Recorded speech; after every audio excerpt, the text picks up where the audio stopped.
दोस्तों, आजकल समाज में इस तरह का परिवर्तन हो गया है ना, भाई भाई से भी नहीं मिल पा रहा है, प्रेम नहीं है, भाई भाइयों में प्रेम नहीं है, एक दूसरे को देख करके वो मिल तक नहीं पा रहे हैं, ऐसी कंडीशन है सर।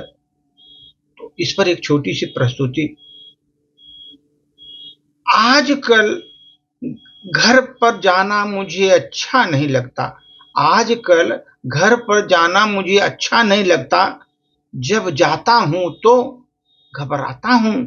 जब जाता हूं तो घबराता हूं। कहीं मिल न जाए कहीं निगाह मेरी अपने ही भाई से। कहीं मिल न जाए निगाह कहीं अपने भाई से और साथ से उनके बच्चों से, जिससे प्यार तो बहुत है मुझे, मगर बतियाऊं कैसे? अगर बोलूंगा तो भाई समझेगा कोई जरूरत होगी इसको पास, इसलिए तो आया है। कोई जरूरत तो होगी इसीलिए तो आया है, भाई ऐसा न समझे। और मैं न बोलूं तो क्या सोचेगा? छोटा बालक है, जिसको किताब अभी पढ़ रहा है, चेहरा पढ़ लेता उसका। इसी कारण से जब भी मैं मुड़ता हूं घर की ओर तो घबराता हूं सर। घर की ओर मुड़ता हूं तो घबराता हूं। आजकल घर भी मुझे अच्छा नहीं लगता। आजकल घर भी मुझे अच्छा नहीं लगता। किसने बनाया ऐसा रिवाज? हमारे घर दो पास पास हैं घर, दरवाजे भी पास पास हैं, लेकिन पहचान बहुत दूर हो गई है। घर पास पास हैं, हम नजदीक में हैं, लेकिन हमारी पहचान बहुत दूर हो गई है। कभी हम सुना करते थे कहानी मेले की, कि भीड़ तो बहुत है, जहां खो गए कई लोग। आज मेला शुरू हो रहा है, मेले में कई लोग खो गए, लेकिन शुरू हो रहा है मेरे घर से ही ये मेला। मेरे घर से ही ये मेला शुरू हो रहा है। हम खो जाते हैं, हम भाइयों के बीच खो जाते हैं जानबूझकर। अनजान चेहरे बन जाते हैं हम लोग, एक दूसरे से बातें नहीं करते, अनजान बने रहते हैं, अपने में मस्त रहते हैं। वहां पर घर में सर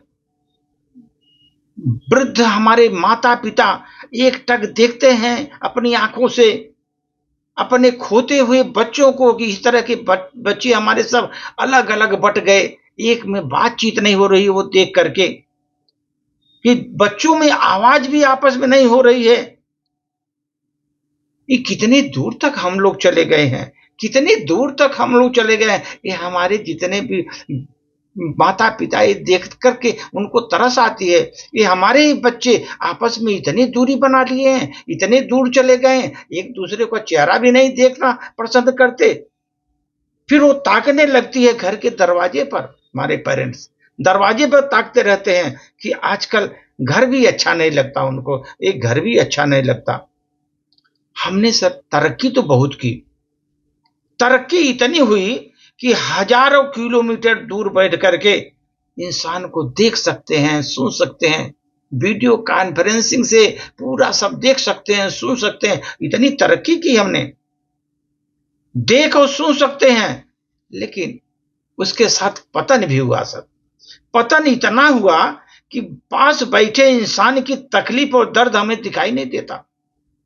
पास बैठे इंसान की तकलीफ और दर्द हमें दिखाई नहीं देता। जो हमेशा कहते हैं कि मेरे पास समय नहीं है, जिसको पूछिए अपने भाइयों से, बंधु से, रिश्तेदारों से, संगी से, क्लोज मित्रों से, अपने नजदीकियों से पूछेंगे आप जो, तो वो बोलेंगे मेरे पास सही समय नहीं है, समय नहीं मिलता, मैं क्या करूं, समय नहीं मिलता, ऐसा बोलते हैं।